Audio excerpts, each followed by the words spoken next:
I'm going to share some information on shin splints. If you are part of the running community, you will probably have heard about shin splints, and probably with a shake of the head, because it's all a bit doom and gloom.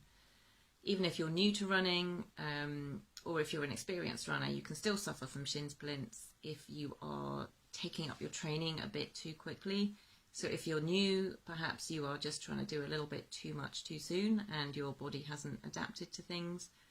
And if you're experienced, then you can often suffer from shin splints if you are upping your training load. So perhaps you're training for a longer distance like a marathon, or you're just training a bit more intensely because your body still needs to adapt to a different training load. It can be caused if you are running on different surfaces. Perhaps normally you run on softer surfaces, but you've been running on hard surfaces. Again, your body just needs to adapt to any differences. Shin splints are a pain that's felt in the front of your shin, so the front of your lower leg.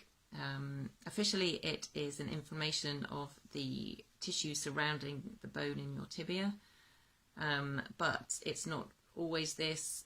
Pain can be felt just from inflammation of the tendon there and from overuse of the muscle. So it is an overuse injury, a stress injury, which is why the increase in training load often is the cause, and it can take a little while to heal if you don't take steps to manage it. So the first thing to do if you are feeling the onset of shin splints is to rest, because that is the best way to help ease and reduce inflammation. No runner ever wants to hear this, but it really is one of the good things to do in this situation. You can do other exercises that don't stress your lower legs so much, so you can do swimming if you're able, yoga, cycling, other really gentle, low impact exercises. Another way to help relieve the pain is to apply ice. So an ice pack or frozen peas wrapped in a towel, you can apply that for 20 minutes every 2 to 3 hours. And that should help ease the pain and also help reduce inflammation so you can get back on the road to recovery. So there are a few things you can do to help treat shin splints. The first one I'm going to talk about and show you is some self-massage techniques. So the area that we're working on is the front of the shin, and in particular you want to work either side of your tibia. So there's a big bone you'll feel down the front of your shin. So what you want to do is just move the tissues slightly to the edge, and then also you can hold the tissues and do circles with your foot.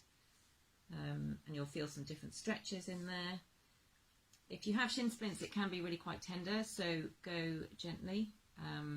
Don't do nothing, but yeah, it may be a little bit tender, but just getting all those muscles, making sure they can all move by doing circles with your foot and putting a bit of pressure on the soft tissue, just either side of your tibia bone.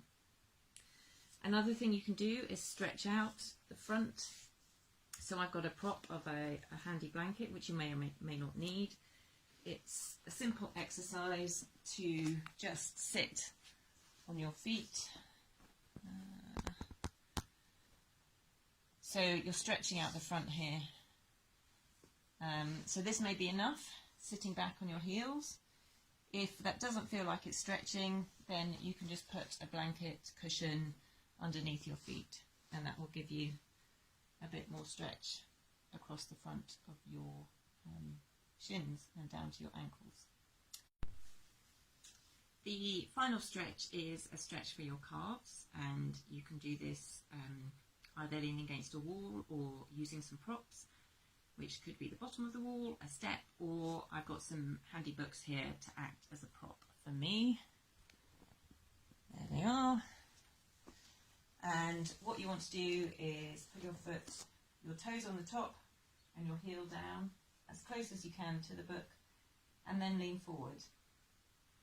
And you should feel that stretch in the bottom of your calf.